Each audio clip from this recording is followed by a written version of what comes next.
everyone, my name is Jen L. Erlinita. For today I will going to perform the female urinary catheterization.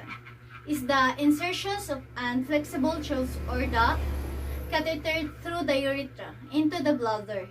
The empty if of urine, catheterization reduces the risk of infection and bladdery damage by making sure that the bladder is empty, either continuously or at regular intervals.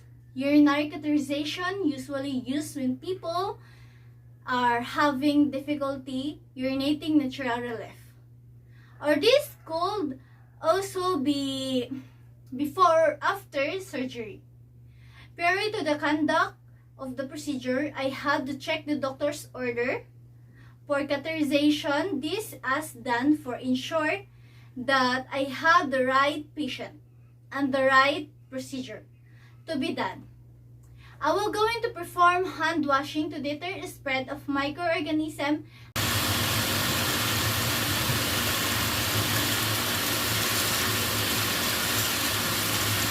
So urinary catheterization, urinary is a process to which is the catheterization is insert to the bladder to collect or drain the urinary. So first things first is to do the which checks the physician's order to the catheterization.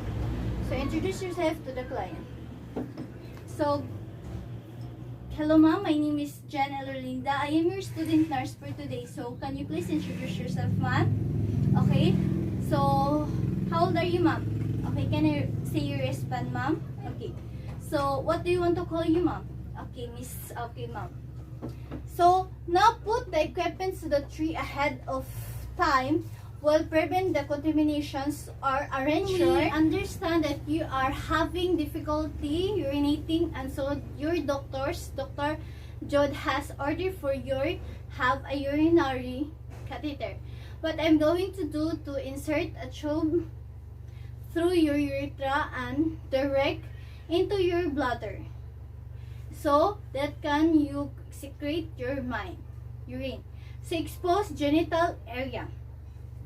So, ma'am, we're going to expose your genital area for our procedure. We're going to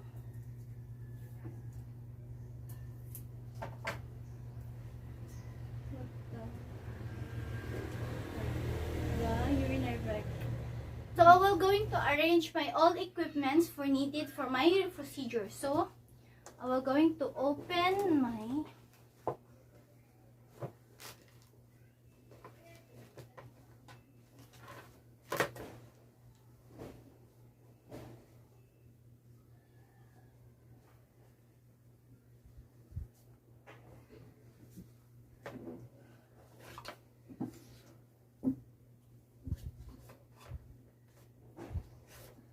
to put here. So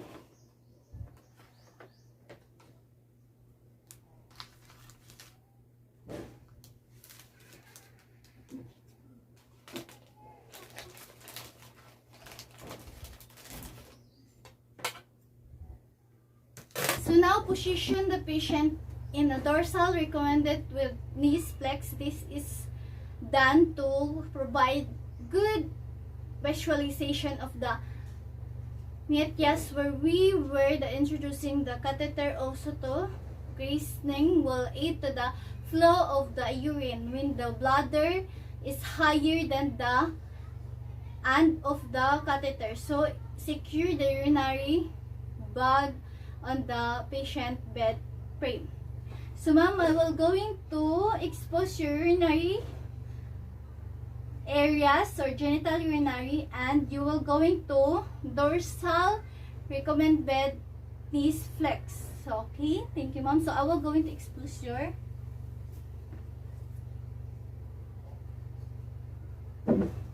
then I will going to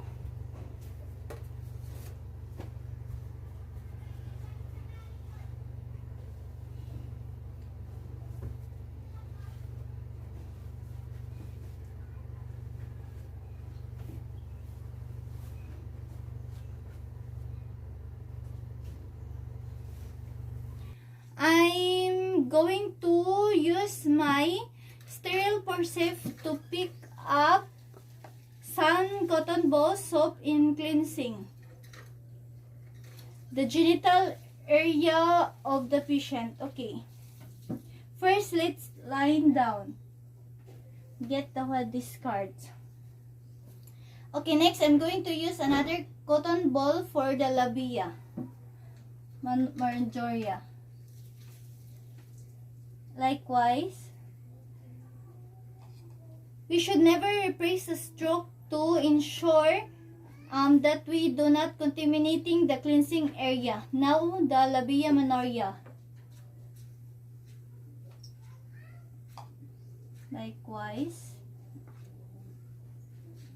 discard. So, okay, after that, I'm going to perform hand hygiene. And I'm going to don my gloves, but I don't have any gloves, so that assuming that I have gloves. Going to get my eye sheet and place it on my patient.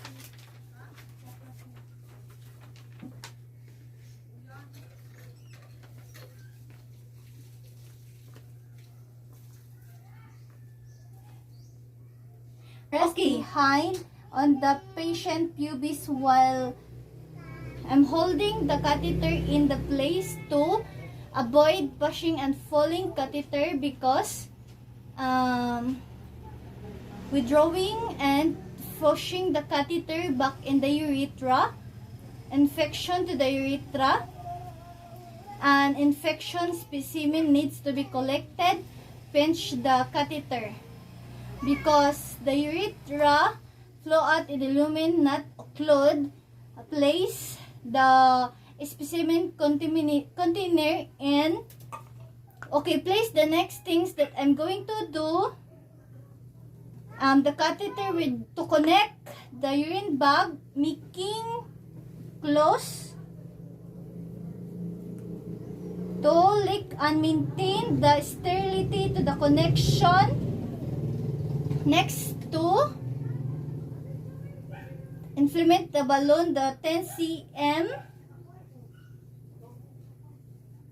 water. Okay, so and the balloon will prevent the catheter from slipping out of the patient body.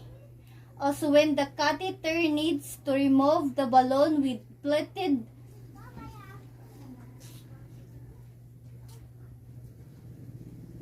catheter will for males, the abdomen provide some lactor to accommodate the patient.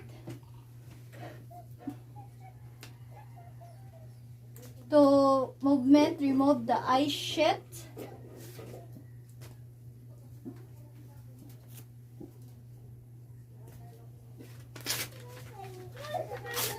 Everything is now done, ma'am. I'm going to take cover up your body or your bag below you. Okay, so after that, remove your gloves. So assuming that I will going to remove my gloves. Okay, I'm gonna cover up it and we're done. So now, are you feeling okay? You feel better or right? After doing this procedure, perform hand hygiene or hand washing care of equipment. Use hand washing.